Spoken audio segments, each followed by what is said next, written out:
우리가 믿는 예수님은 막 다짜고짜 명령을 하시기도 하시지만 늘 질문을 절개하시는 질문의 대가이십니다. 여러분, 우리가 자녀들에게 대화를 해가지고 얘야 좀 이렇게 해 저렇게 해 몇 마디만 하면 요즘에 청소년들이 또 설교하셔 이럽니다. 그리고 1절만 해주세요, 했던 말 자꾸 하지 마세요 이런단 말이에요. 우리 부모님을 영락없는 잔소리쟁이로 몰아갈 때가 있기도 하죠. 자, 그런데 말이죠, 질문을 던지면 어떻게 되는가? 질문을 하면 상대로 하여금 스스로 생각할 기회와 생각할 수 있는 여유를 주게 돼요. 그게 질문의 힘인 거죠. 제가 이제 이번 주에 우리 교회 ANC 서밋이 있었습니다. 목회자님들이 어떻게 하면 2021년 계획을 잘 세울까? 그렇게 하면서 너도 나도 지쳐있고 너도 나도 힘드니까 제가 몇 분들에게 우리 ANC 샌앤토니오 온누리교회의 좋은 점, 스트롱 포인트 10가지씩만 적어달라고 했는데요. 왜 그러냐니까 이 낙담되고 지치니까 하나님께서 우리 교회에 주신 좋은 점, 스트롱 포인트를 좀 챙겨서 확인해가지고 다시 힘을 얻어서 2021년을 달려가고 싶어서 그랬습니다. 사실 질문을 할 때는 지나가는 분에게 질문하는 법은 없어요. 그죠? 우리와 관계가 있고 이 공동체를 아는 분에게 질문 던지죠. 여러분, 제가 이렇게 질문을 보내놓고 한편 좀 쑥스러웠어요. 또 목사님이 우리 교회 강점만 얘기하래 이럴까 봐서 마음이 막 새색시처럼 이렇게 떨고 있는데 막 답들이 까똑 들어오는데요. 와우, 젊은이들도 그렇고 우리 교회 성도님들이 우리 교회를 아주 정확하게 보고 있고 우리 교회 장점들이 뭔지를 알려주는데 굉장히 힘이 나더란 말이에요. 교회에 대한 고민을 저만 붙들고 하고 있는 게 아니라 우리 교회 성도님들이 같이 하고 있는 공동의 문제이구나. 우리 교회를 정확하게 관찰하고 계시고 우리 교회를 정확하게 이해하고 계시고 이렇게 참 잘 표현해 주시는구나. 얼마나 감사했는지 몰라요. 이렇듯 사람들 속에 있는 생각은 여러분 질문하지 않으면 모르는 거잖아요. 질문을 던지니까 끄집어내고요, 질문을 던지니까 정리하게 되고요, 질문을 던지니까 표현하게 되더라는 거죠. 그게 뭐죠? 질문이 주는 힘인 줄로 믿습니다. 여러분, 그거 아세요? 사실 우리 미련해요. 사실 우리가 잘 알지 못해요. 그런데 온 천지의 지혜의 원신이신 하나님께서 저와 여러분에게 질문을 던져주시는 것은 복인 줄 믿으시기 바랍니다. 주님이 우리에게 질문을 던지실 때는 우리를 믿어주시는 거예요. 우리 속에 있는 잠재된 것을 생각할 수 있는 힘을 주시는 거고 우리에게 실천할 수 있는 용기를 주시기 위해서 뭐 하신다? 질문하신다는 거예요.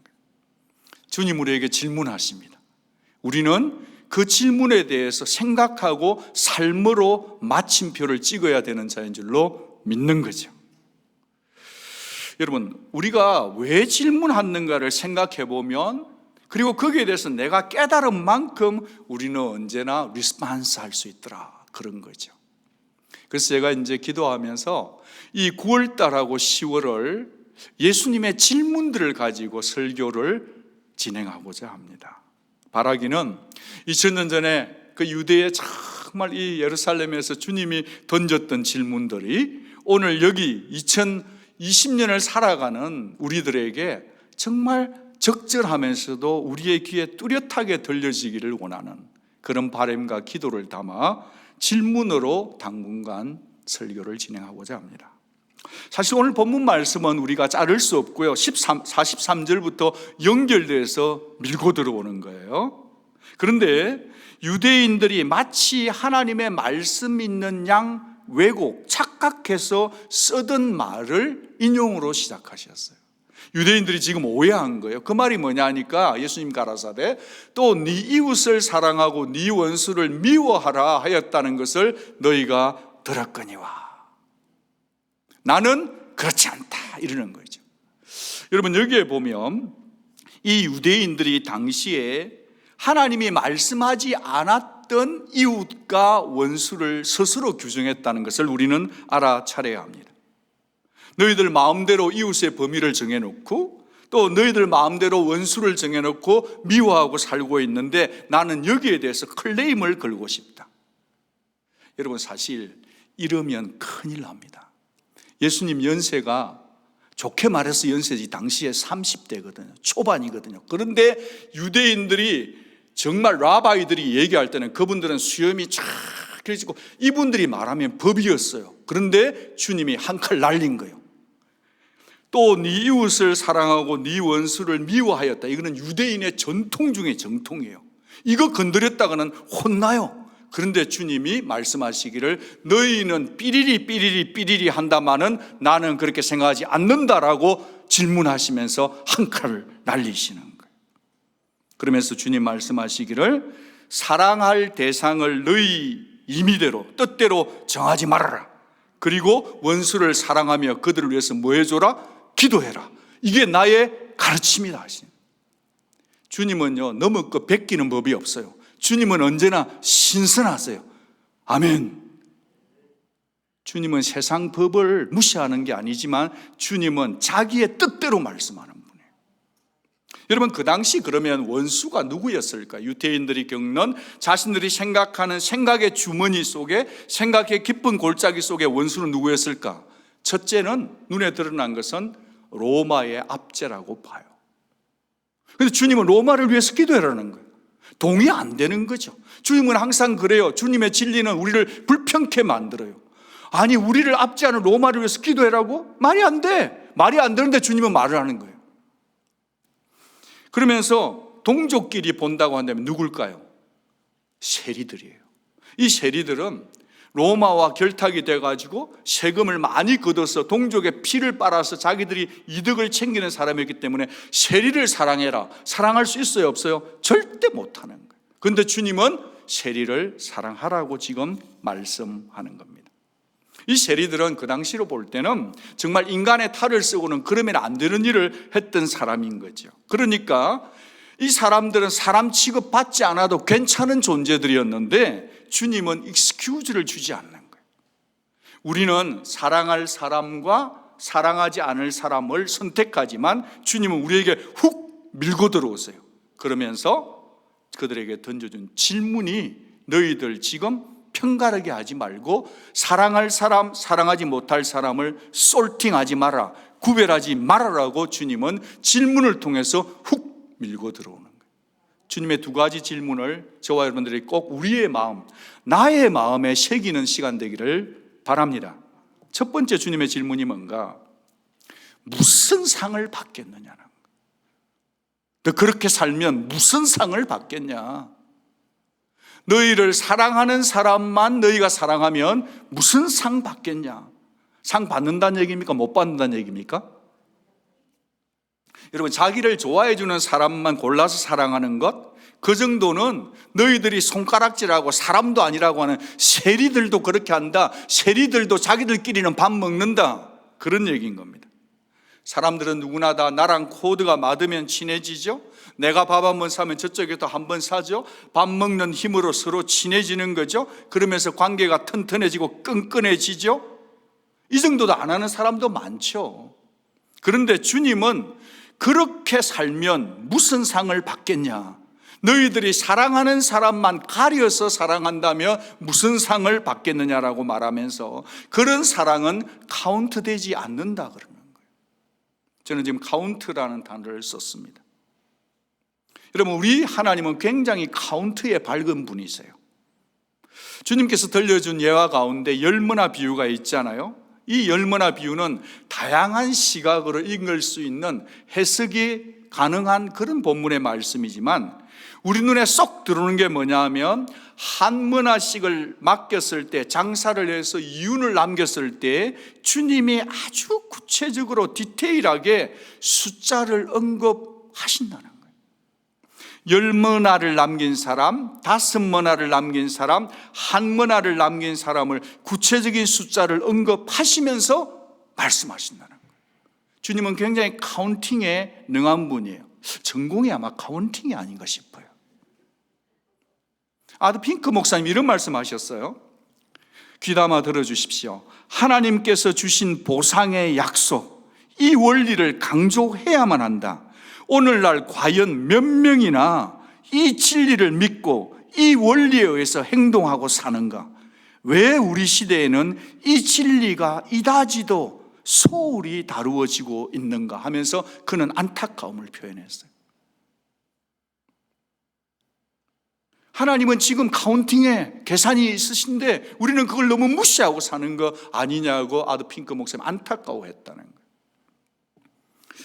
여러분 중에는 목사님 천국에 가면 상급 받고 그런 얘기 하지 마세요. 그 맨날 교회가 막 복 받는다 그러고 그래가 상급 정하고 근데 그거 잘못된 신학이지요 라고 말하고 있는 분들이 계실 수 있다고 봅니다. 청교도 목사님인 마크 존즈 목사님을 제가 되게 좀 좋아하고 그분의 책에 크레딧을 많이 드리는데요, 마크 존즈 목사님은 예수님에 관해서 참 가장 좋은 책을 쓴 분 중에 분인 것 같아요. 어쨌든 그분이 이렇게 얘기했어요. 선행과 상급에 대해서 이렇게 말을 했어요. 천국에서 주어지는 상급은 모두가 다 똑같다. 무엇으로? 구원, 셀베이션으로 똑같아.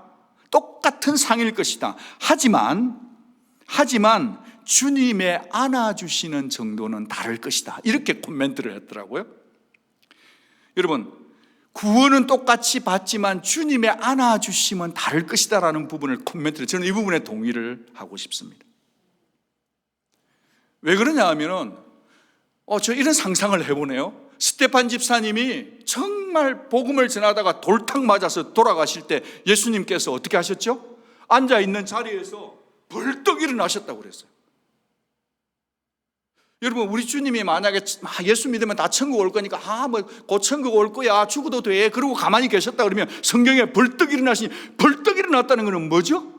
내 조카나 내 사위, 내 외손녀가 다치고 할 때 벌떡 일어나는 거 아니에요. 이게 하나님의 감정이입 아니냐는 거죠. 저는 그렇게 생각하고 싶어요. 주님이 똑같이 구원을 받지만 우리 각자의 삶을 대해서 하나님의 안아주는, 리스판스 해주는 그런 부분들은 다를 것이다. 그런 생각을 해보는 거죠. 여러분, 우리는 모릅니다. 천국을 가게 됐을 때 팔복에서 언급하시는 갑절의 기쁨, 위로, 긍휼만 안겨주실지, 아니면 잘하였도다 착하고 충성된 종아, 주님의 감동적인 칭찬을 받게 될지, 아니면 성경에서 말하는 의의 멸류관, 생명의 멸류관, 그런 어떤 멸류관들을 받게 될지 모르죠. 그렇지만 여러분, 여기서 한번 호흡을 가다듬고 싶은데, 여러분, 상 받는다, 리워드 받는다, 어워드 받는다, 이런 말을 하면 어떻게 와닿으세요? 상급이나 보상이나 축복이나 칭찬이 있잖아요. 이런 부분들이 연상될 수 있겠죠. 근데 이제 이게 워낙 하나님이 주시는 상이니까 우리가 우리의 상상을 초월하는 건 맞아요. 근데 이게 너무 하나님이 주시는 상이 크다라는 생각, 그거는 우리 말로 표현할 수 없고 세상의 가치관과 다르다고만 생각하고 있기 때문에 어쩌면 오류에 빠지는 게 아닌가 싶어요. 하나님은 분명히 상을 주실 텐데 거기에 대해서 그것을 상상하지도 않고 기대하지도 않으니까 우리에게는 간절함도 없고 사모함도 없고 기대감도 없어지는 삶을 그냥 매너리즘에 빠져서 살고 있는 게 아닌가 생각이 든단 말이에요. 상 그런 걸 왜 받아요? 목사님 그냥 상 받으려고 하는 게 아니고 은혜로 해야죠. 예, 동의합니다. 여러분 중에는 상을 그냥 추상적인 개념으로 상징적으로 해석할지 모르지만요, 분명한 사실 하나는 성경에는 상이 있다는 것을 기억해 주시기 바라요. 여러분, 사복음서를 읽다 보면 예수님의 말씀이 가득 담겨 있는데 거기에 보면 예수님께서 내가 높이겠다, 내가 낮추겠다라는 그런 말씀들이 계속해서 나오고 있지 않습니까? 성경은요, 계속해서 상 주시는 부분에 대해서 언급하고 계세요. 우리가 상을 받기 위해서 눈을 한번 크게 뜨겠습니다. 여러분, 성경을 보다 보면 상 주시는 시상대를 언급할 때가 있어요. 로마서 14장 10절, 우리가 다 하나님의 심판대 앞에 서리라. 여러분, 우리가 눈을 크게 뜨고요, 하나님 앞에 상 받을 걸 생각하고 눈을 한번 크게 탁 뜨고 주님 앞에 한번 탁 쳐다보면 좋겠습니다. 여기에 심판대는 요한계시록에 나오는 그냥 불신자가 지옥불에 들어가는 그런 어떤 힘보자 심판대와는 다른 거예요.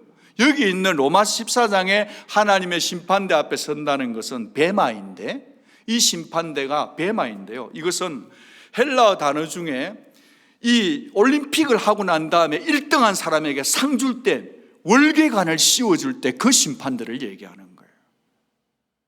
여러분, 우리가 다 살아서 주님이 오시면 이대로 만날 수도 있고, 우리가 죽었어도 우리가 주님이 오셨을 때 다 주님 앞에 서게 될 때 우리 모두는 다 하나님의 심판대 앞에 서게 됩니다, 여러분. 자, 그렇다면 성경이 상을 준다고 하고 상이 있다고 얘기하니까 이 상을 염두에 두고서 그러면 어떤 사랑을 해야만이 상 받을까를 한번 생각해 보아야 되지 않겠어요? 주님은 어떤 사람에게 상을 주시는가? 주님은 어떤 사람에게 상을 주시는가? 그것은 돌아올 것이 없는 사랑을 하려는 거예요. 같이 한번 읽어보죠. 시작. 네가 점심이나 저녁을 베풀거든 벗이나 형제나 친척이나 부한 이웃을 청하지 말라. 잔치를 베풀려거든 차라리 가난한 자들과 몸 불편한 자들과 다리를 저는 자들과 명인들을 청해라. 그들은 이런 사람을 식사 대접을 하면 그들은 갚을 게 없어요. 갚을 것이 없으니까 땅에서 보상되지 않으니까 주님이 오실 때 하늘로부터 여러분에게 상을 주신다고 주님이 말씀하신 줄 믿으시기 바랍니다. 공공한 자, 병든 자, 힘없고 소외된 자들에게 편애된 자에게 사랑을 베풀어야 된다는 거예요. 제가 오늘 왜 혼자 와서 앉아 계신 분들 절대 외로워하지 말고 옆에 누가 앉는다? 우리 주님, 우리 사랑하는 예수님이 앉는다고 왜 그럴까요? 여러분, 교회까지 왔는데 마음이 상하고 쳐다보니까 저들 부부는 앉아서 중간에 예배 손도 잡아주고 이러면 속상할까 봐서 제가 목회적 관점에서 상 받으려고 오늘 혼자 계신 여러분들이요, 여러분 옆에는 남편 되신 주님, 사랑의 주님, 능력의 주님, 안아주는 주님, 주님이 앉아 계신다고 막 경장하는 이유가 뭐 때문에 그러겠냐고요. 이 코비드 중간에 우리 외로운 사람이 많아요. 지금은 어떻게 하면 신앙 좋은 거냐 하면, 내 밥을 먹을 때, 내 가족과 밥을 먹을 때 너무 우리 집의 분위기가 좋을 때 교회 내에 그 혼자 계신 분이 생각나서 그 식탁을 놓고 하나님, 그 어머니, 그 아버지 외롭지 않도록 하나님 붙잡아 주세요. 그 기도를 드리고 밥을 먹어야 된다고 저는 믿는 거죠. 우리 교회가 참 좋은 이유가, 저는 우리 교회가 참 좋습니다. 왜냐하니까 정말 곤고하고 병들고 힘들고 외로운 분들을 말없이 찾아가서 때로는 간단한 음식으로, 때로는 손잡아줌으로 들어갔다가 5분만 기도하고 나오는 아주 절제의 영에 붙잡힌 그런 목회자님들과 성도님들이 계신 것 때문에 전 너무너무 좋아요. 아싸, 같이 한번 받아요. 주님, 저를 5분 신방 특수대원으로 사용해 주옵소서. 길면 안 됩니다. 길면 사실 무서워요. 들어갔다가 5분 만에 기도해주고 빠지는, 이게 너무 좋아요. 이게 약발 받아요. 죄송해요, 강대상 이름 많이 하는데 여러분 이해하기 위해서는 요즘은 5분 신방에 약발이 받아요. 할렐루야. 사랑하는 여러분, 우리가 인생을 살아갈 때 주님의 기준을 따라 신앙생활 잘하는 저와 여러분 되기를 바랍니다.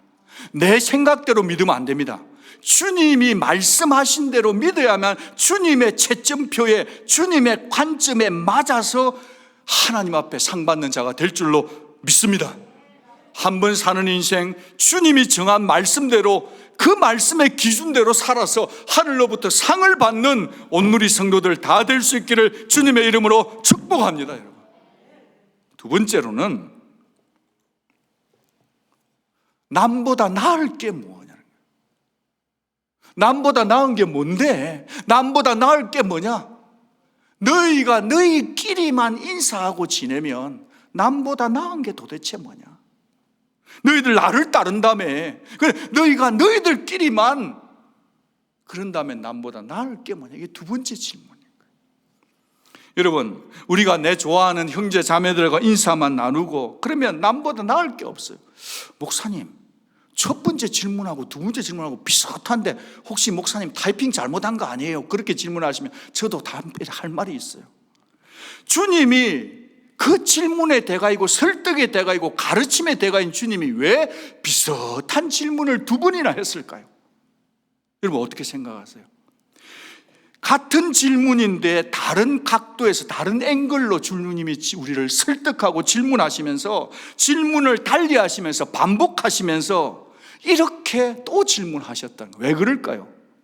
그건요, 우리가 사랑을 너무 내 마음대로 하기 때문에 주님이 말씀하시는 내가 원하는 사랑은 네가 생각해서 네 좋은 대로 하는 그런 사랑 아니거든. 그 말씀을 하시는, 좀처럼 우리의 편견을 깨뜨리지 못하고 나의 편견 속에 갇혀있는 우리들을 이 얼음을, 편견의 얼음을 깨려고 하니까 주님이 질문을 비슷하지만 다른 앵글과 다른 각도에서 저는 질문하셨다고 생각하는 거죠. 내가 이렇게 질문하는 이유는 너희의 편견을 빠지지 않기 위해서 반복해서 질문하지만 그래도 내가 너희 마음에 새기기를 원하고 좀 생각하는 성도가 되기를 원한다. 그래서 주님이 비슷한 질문을 두 번 달리 하셨다고 보는 거예요. 이 두 번째 질문의 강조점은 남보다 나은 게 도대체 뭐냐 생각해봐라. 내 질문에 답을 좀 다오. 그러는 것 같아요. 너희들이 이방인들은 뭐 개 취급하고 정말 돼지 취급하고 그러는데 이렇게 너희들이 한다면 그들 이방인들도 이 정도는 한다. 오늘 이걸 현대판으로 좀 바꿔보면 너희가 교회 다닌다면서 이렇게 가려서 사랑을 하고 산다면 불신자들도 너희들보단 더 사랑한다. 그렇게 말하는 거 아닐까요? 불신자들도 너희 사랑하는 만큼은 한다라고 주님이 질문하는 거 아니겠냐고요. 우리는 불신자보다 더 나은 말씀을 따르는 삶을 살아야 될 줄로 믿습니다. 왜죠? 받은 것이 많기 때문이에요. 여러분, 우리가 스티뮬레이션 책 좀 받고 나니까 조금 우리가 밥 사는 것도 좀 편하지 않던가요? 근데 여러분들은요, 하늘의 스티뮬레이션 책을 진짜 많이 받아서 뭘 받았느냐? 하나님 아버지께서 여러분을 편애해 주셨다는 사랑을 받았습니다. 하나님이 여러분을 편애 안 해주시면 우리 중에 아무도 지금 예배드릴 자가 없습니다.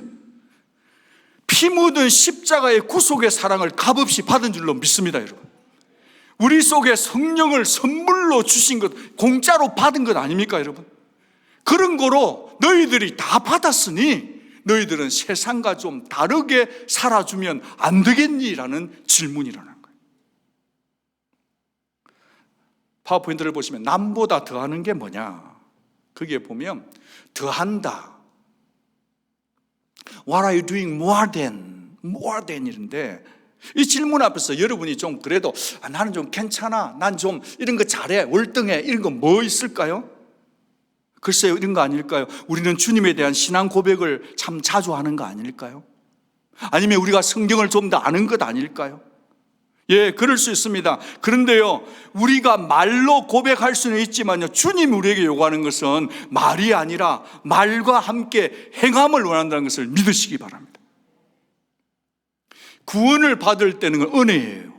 그런데 구원받는 것은 은혜인데 구원을 받고 나면 성도의 삶 속에 반드시 열매로 뭔가가 나타나야 된다는 거예요. 여러분, 결국 우리의 주님은 뭘 보냐면 얼마나 우리가 말씀을 더 아느냐? 좋죠. 예, 주님 사랑한다고 고백했냐? 좋죠. 필요하죠. 주님을 더 잘 믿는다고 고백하고 있지만 그것에 앞서서 우리가 주님 말씀 따라 무엇을 실천하고 행했느냐를 주님이 먼저 보신다는 거예요. 동의하시면 아멘. 결국 무슨 말일까요? 사랑의 지경을 넓혀라는 거예요. 오늘 말씀의 제목이 그렇습니다. 사랑의 지경을 좀 넓혀달라는 거예요. 내 편견 속에 있는 울타리 쳤던 것을 내려놓고 먼저 내가 마음 문 열어놓고 다가가야 된다는 거예요. 제가 이제 주변 분들에게 이렇게 대화도 해보고 이렇게 해보면 물어봐요. 짓궂게, 혹시 원수 있습니까? 그러면 어떤 분은 웃으면서 우리 남편이 원수예요 뭐 이런 분도 있지만 원수는 다 없다고 그러세요. 그런데 이 범위를 좀 줄여볼게요. 이런 거는 어떤지 모르겠어요. 여러분을 말로 지울 수 없는 상처를 준 사람, 나는 선을 베풀었는데 나에게 악으로 대갚아 준 사람, 내 의도를 왜곡해가지고 온 동네방네 나를 욕하고 다니는 사람, 내 인격을 아나무인으로 깔아뭉갠 사람, 내 과거의 그 어두운 부분을 온 동네방네 얘기하면서 고소하다고 얘기하는 사람, 내 돈 떼먹고 사기친 사람, 말끝마다 나를 무시하고 아주 까칠하고 막 퉁명스러운 사람, 나를 쳐다볼 때마다 나를 쳐다보는 눈길이 완전 나를 무시하는 그런 사람. 여러분께 원수는 없다고 말할지 모르겠지만 혹시 이런 사람이 있으면 여러분은 어떤지 모르겠어요. 그냥 상상입니다. 마켓을 갔어요. 그냥 아이를 따라서 뭔가 내 필요한 걸 차고 있는데 세상에 딱 가는데 어머머 만나지 말아야 될 그 사람이 지나가는 거예요. 그러면 여러분이 어머머 자기야 잘 있었어 그러면서 다가갑니까? 아니면 이쪽 라인으로 갑니까? 어떻습니까? 저도 이제 목회를 하고 이 지역사회에 있다 보니까 우리 교회가 좋은 교회이긴 하지만 그래도 살다 보면 서로 수평이동이 있을 수도 있고 또 어떤 경우는 막 좀 이렇게 블레임하면서 떠난 분도 계실 수도 있고 막 그래가지고 같이 이제 한국 식당에서 밥을 먹으면요 저 건너편에 앉아 계셔도 잘 보이잖아요. 그럼 이게 밥을 먹어도 이 밥이 안 넘어가고 목에 딱 걸려가지고 참 힘이 들잖아요. 그죠? 목사도 사람이니까 그죠? 근데 그러면 안 되잖아요. 가서 인사해야 되잖아요. 가서 이제 인사를 여쭙기도 하고 어떤 때는 또 살다 보면 그때는 그랬지만 지금은 또 기도 제목이 있으면 기도도 해주고 이런단 말이에요. 근데 그렇게 해서 돌아와서 다시 밥을 먹으면 그 밥이 참 꿀맛처럼 달아요. 근데 그게 100% 그렇게 하냐? 그건 아닙니다. 솔직히 고백할게. 저도 안 될 때도 있고 될 때도 있고 그렇습니다. 근데 제가 왜 그렇게 살아야 되죠? 이유는 한 가지예요. 예수님이 나 같은 죄인을 사랑해 주셨으니까 예수님이 네 나를 사랑하냐? 그러면 너 자신을 부인해라. 그리고 네 십자가를 지고 내 말을 따르라 했기 때문에 예수님 따라가기 위해서 불편하지만 찾아가는 거 아니겠냐고요. 작년에 제가 이제 CRC 교단 총회를 노예 대표로 참석을 했어요. 그날 노예 중에 서로 용서하는 삶, 어뷰즈에 대한 주제를 다루고 난 다음에 그날 이제 회의가 계속되는 중에 간단한 그 예식이 하나 있었어요. 예배 비슷한 거였는데 이런 찬송이 흐르고 하면서 이런 시간이 있었습니다. 그 예식 중에 하나가 뭐냐면 그 앞에 놓여 있는 작은 돌을 하나씩 들고 앞으로 강대상 앞으로 나와가지고 십자가 아래에 내려놓는 것이었습니다. 그 돌은 누군가를 용서치 못하는 돌같이 굳어진 내 마음인 것 같기도 했고요. 남을 용서한다는 거 그거 참 말은 쉬운데 저도 말은 쉽지만 실천하기는 어렵잖아요. 그 쓰라린 상처 속에서 마음이 똘똘똘 뭉쳐 있으면 마음이 돌처럼 굳어져 있는 우리들 아닙니까? 이제 그런데 그 순서를 진행해 가는데 찬송이 흐르고 이래서 그런지 모르지만 그때 거기에 있는 사람들이 이제 다 반응을 하는 거예요. 거기 한 200명이 있었는데 그래서 제가 어떤 사람이 이렇게 돌 하나를 놓여 있는 걸 들고 가가지고 이 돌을 여기다 이렇게 올려놔요. 근데 거기 걸어가는 시간이 참 사람들마다 오래 걸리더라고요. 그 중에 어떤 남자 목사님은 몸무게 200파운드쯤 되는데 이 조그만 돌 하나 들고 가면서 막 우는 거예요. 이 돌이 무거워서 남자가 200파운드가 울겠습니까? 아닌 거 아니겠습니까? 아니 그렇다면 또 다른 또 금발에 아주 예쁜 그 참 분이 계셨는데 그분은 뭐 평생 상처는 한 번도 없었을 것 같아요. 그런데 그분도 가면서 막 이렇게 어깨가 막 흐느끼고 있대. 그 또 돌을 또 올려놔요. 그러고 나서는 또 어떤 사람 아주 말 잘하는 남자도 말 잘하면서 야 교단에 말 잘하는 목사님들 많대요. 그분이 회의를 하는데 나가가지고 차르르 하니까요 그동안 앞에 사람들 서너 명 얘기했던 게 말이 필요 없어. 그 남자가 얘기하니까 그 목사님들 의견대로 다 가더라고요. 그렇게 똑똑한 남자도 돌 하나를 들고 가면서 막 우는 거예요. 또 돌을 또 올려놔요. 그래가지고 또 다른 분을 보니까 또 다른 분이 조그만 돌을 하나 또 올려놓더라고요. 저도 조그만 돌 하나 올려놨습니다. 여러분, 누군데요? 묻지 마시고요. 그럴 수 있잖아요. 그래서 이제 그 돌을 올려놓는 거, 내려놓는 거죠. 그것이 사람일 수도 있겠고 가족일 수도 있고 그래가지고 올려놨는데 이 돌을 탁 올려놓고 거기에 있었는데, 제가 오늘 이 강대상 올라오면서 이만큼 무겁게 강대상 올라오기 처음입니다. 돌을 이빨이 넣어 와가지고 다리에 힘이 후들후들 떨렸습니다. 그 생각해봤어요. 여러분 용서 못하는 사람 그 가슴에 품고 있으면 그게 여러분에게 도움 되느냐? 여러분 마음만 무거워요. 그 감옥이에요. 그냥 내려놔야 돼요. 그리스도의 사랑이 여러분을 용서하셔서 여러분도 용서하시고 사랑하시기를 바라요. 여러분, 오늘 이 본문의 말씀은 용서에 관한 말씀은 아니에요. 이 설교를 묵상하는데 그게 그렇게 오래 마음에 남더라고요. 우리 모두가 다 누군가 세리처럼 다른 사람을 세리로 만들어 정죄하는 마음이 있다면, 누군가를 이방인 쳐다보듯이 하찮게 여기는 무시하는 마음이 깔려 있다면, 또 누군가에게 좀처럼 다가가지 못하고 거리를 두는 딱딱한 마음이 있다면, 이게 돌 같은 마음 아니겠냐? 이 다가서는 마음이 결국은 나를 힘들게 한다는 거예요. 제가 그래서 한 가지 제안을 하고 싶습니다. 우리가 지금 코비드 중에도 성찬 예식을 하고 있습니다. 이번 10월 1일, 10월 첫날 목요일입니다. 목요일 저녁 8시에 우리가 성찬 예식을 해요. 여러분 스스로 떡을 이렇게 주먹만한 사이즈, 주먹 반만을 준비하시고, 포도주는 안 되고요. 마치고 또 가시다가 경찰에 걸리면 안 되니까 포도 주스입니다. 그레이프 주스를 이렇게 한 컵을 꼭 잘 스피릿 되지 않도록 잘 챙겨 오시고, 한 가지를 더 제안하는 거는, 요즘 시간이 많으니까 조깅 많이 하시죠. 조깅하고 걸으시면서 여러분 동네에서 돌을 크든 작든 간에 하나를 꼭 픽업을 하시기 바라요. 그래서 그분이 누구든지, 그분이 자녀든지 뭐 가족이든 친지든 아니면 여러분을 힘들게 하는 용서치 못할 분이든 간에 그분을 가슴에 품고 10월 1일까지 기다리지 말고 예수의 피를 생각하며 용서해 주시고 그날 오셔서, 여기에 뭐 큰 의미를 부여하는 거 아닙니다. 그날 성찬을 받기 전에 아니면 받은 후에 이 사람을, 내 용서 못하는 이 감정을, 어뷰즈 당한 부분들을 십자가 앞에 내려놓고 성찬을 받을 수 있기를 제안드립니다.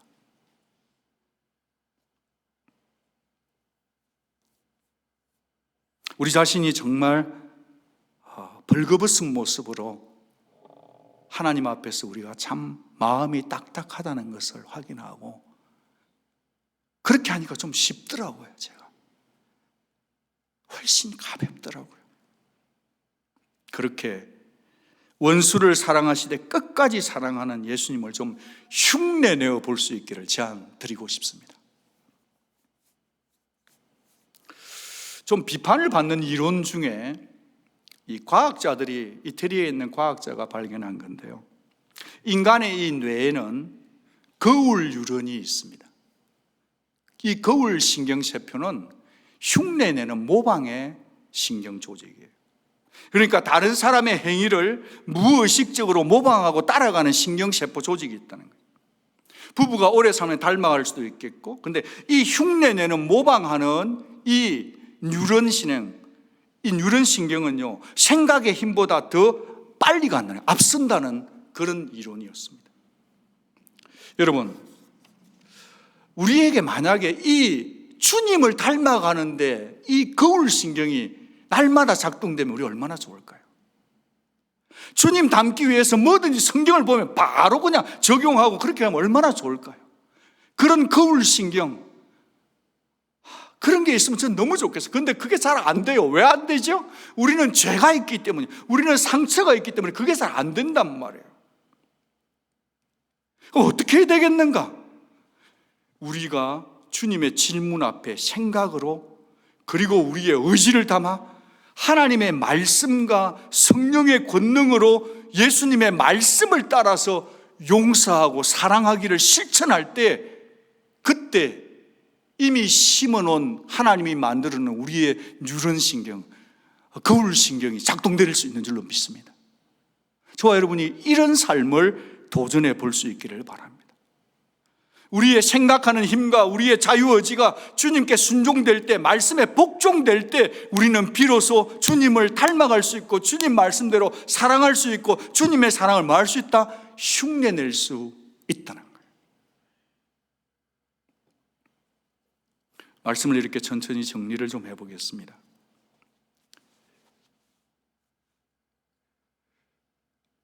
우리가 원수 같은 누군가를 어떻게 사랑해야 되는가? 내 의지와 내 감정을 다해서 왜 사랑해야 될까? 그 이유는요, 성숙 때문에 그래요. 성숙.